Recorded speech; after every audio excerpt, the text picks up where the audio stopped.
Howdy folks, it is Diecastbuffet here again, and today, well, we have a random 1/24 scale diecast. Now, if you saw the community tab post, I kind of gave a teaser. We got some random 1/24 diecast coming in the studio. This is one of two, or no, three of them that we'll be reviewing in the studio. Gonna be some fun diecast reviews for sure. But anyways, this is a 2006, yes, 2006 JJ Yeley.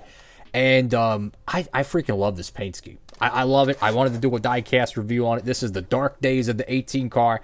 Before you actually pull the lid off of it, I just want to just show how beautiful the box artwork is. The bright red, the green. I think this is like Daytona or Pocono or some BS in the background. Looks great. Go over here to the side. You have the label or whatever. You got the bottom of it.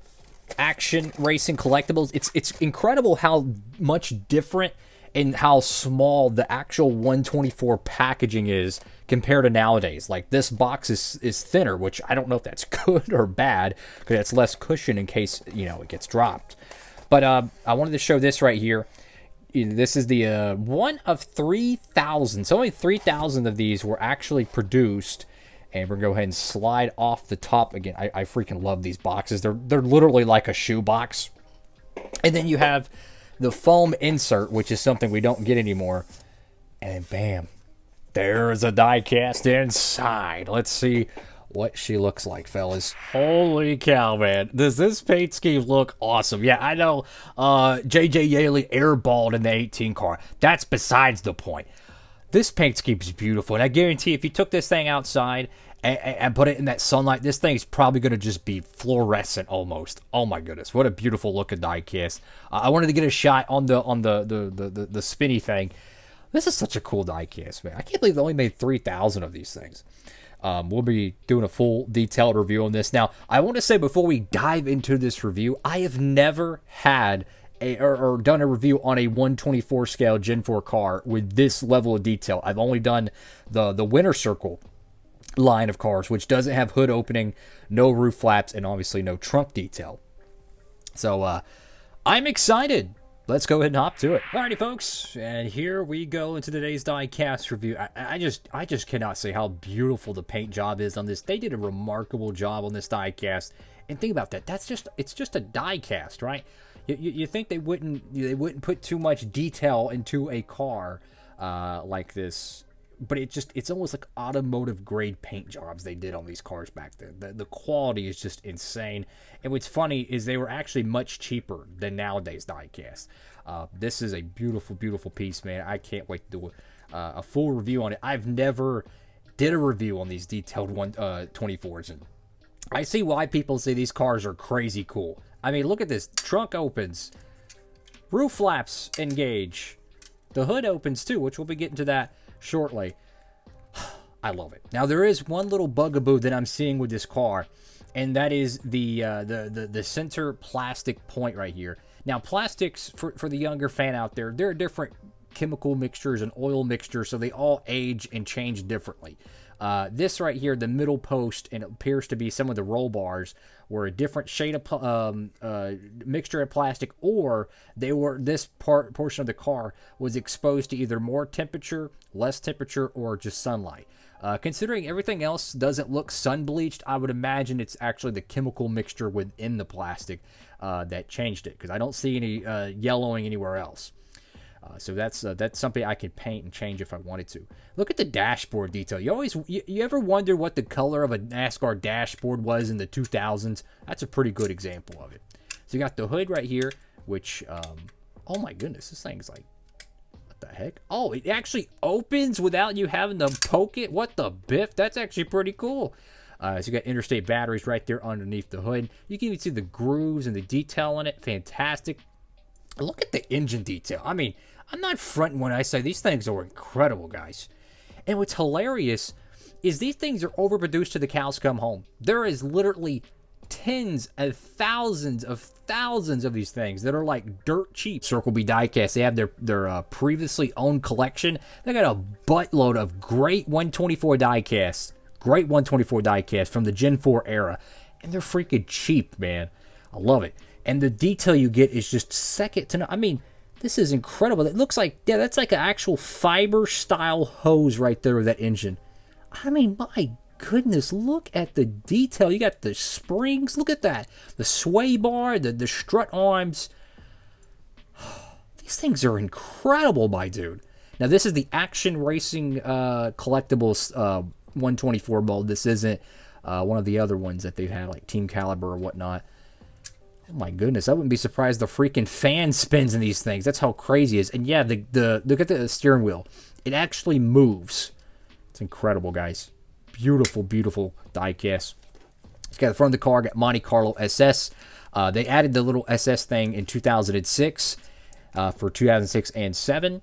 You can tell a car quickly if it's from 05 or 06 by just that badging there. You got Goodyear Gatorback Moog, Clavite, Comp, Edelbrock, Sunoco, Wix air filters, number 18. Go over here to the sign, same on the contingencies.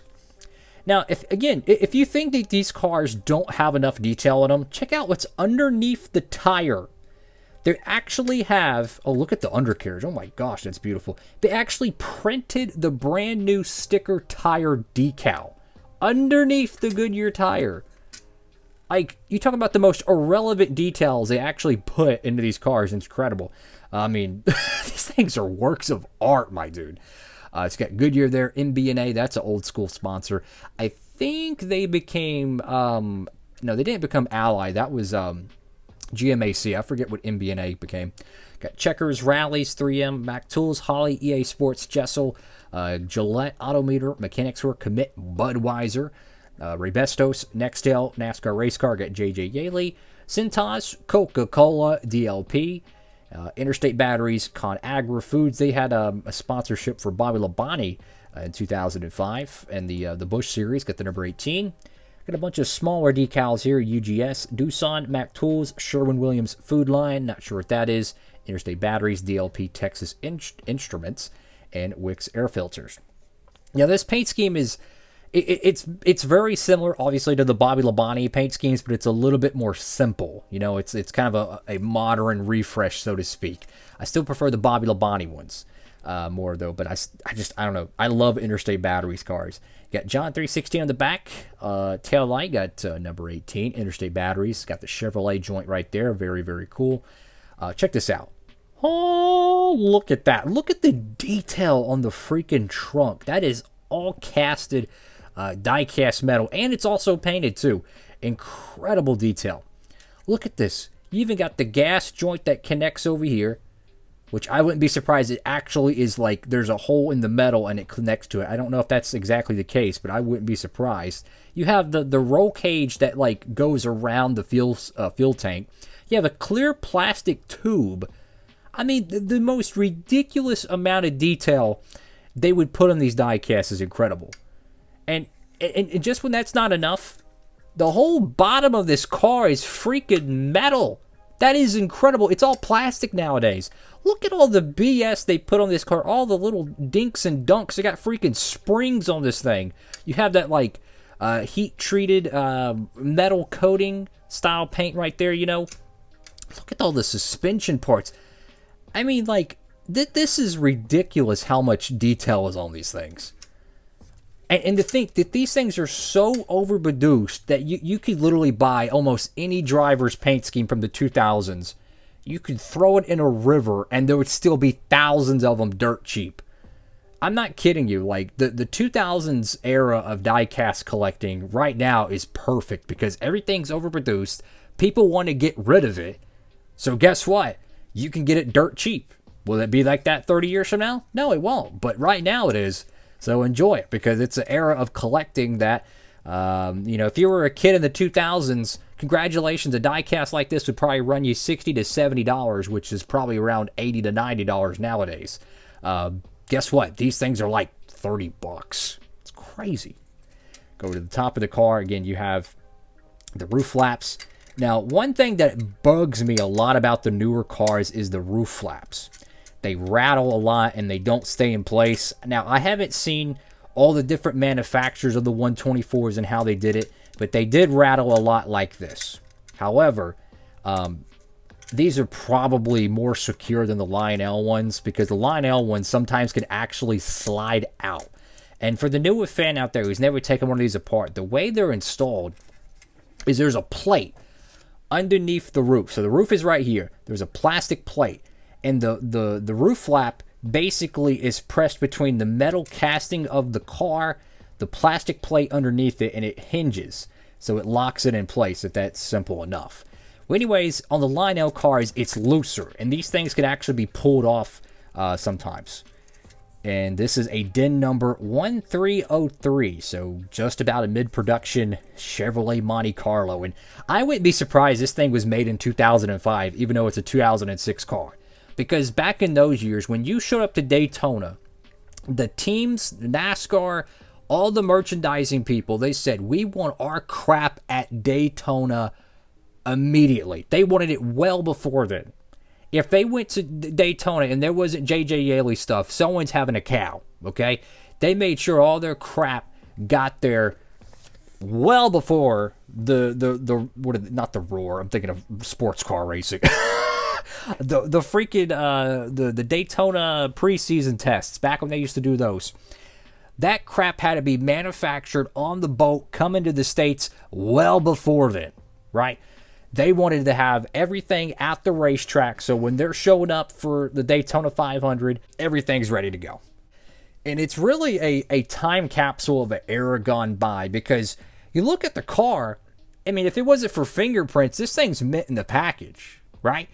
It's incredible. Like, 124 is a different, it's a different universe of collecting, because let's just be honest, most collectors of 124s are usually the older crowd. These things don't get played with. So even though a car was made 20 years ago, it's going to most likely have not a single paint chip in it. Probably be dust-free, because most of these just go right back in the box after collectors buy them. So you're getting practically mint, brand new in the package cars with a million times more detail than we could ever imagine for a fraction of the price. I'm just saying, they're a really cool era to collect. Now, this one in particular, I will say, though, is probably going to be customized into something. Wink, wink. And I'm curious to see how much the detail is in the cockpit when this one's taken apart. Again, these are overproduced, so don't go crazy. But the detail on these things, bro. I mean, look at the exhaust. They actually made the 3D inserts for the freaking exhaust. Wow. I freaking love these cars, man. And if you're doing customization, you can actually you could bend the fenders out, and that makes it look like a Michigan car or something. I'm telling you, man. This is my first time ever doing a diecast review on a 124 scale diecast. I don't think a lot of people could say that, or 160 or 124 diecast of the 2000s era. I don't think a lot of people can remember their first time maybe holding a car of this quality, because let's just be honest. If you picked up one of these in 2005 or 2006, you're probably, you know, you're used to it. Everything was made with great quality just about. So you're kind of spoiled with it. You get it? You get what I'm trying to say? I've never held one of these in my hand and actually seen the detail to this extent. Incredible. Incredible diecast, guys. Go get you some of these Gen 4s out there. Circle B's always adding new of these, stock of these, you know, new, old stock. Check them out. This is an awesome piece. Wow. I freaking love it, guys. Thank you all so much for watching the video. Make sure to like, comment, and subscribe. Have a blessed one. What an awesome J.J. Yeley diecast. Man, these 2000s things are dope. Diecast Buffet. Signing off.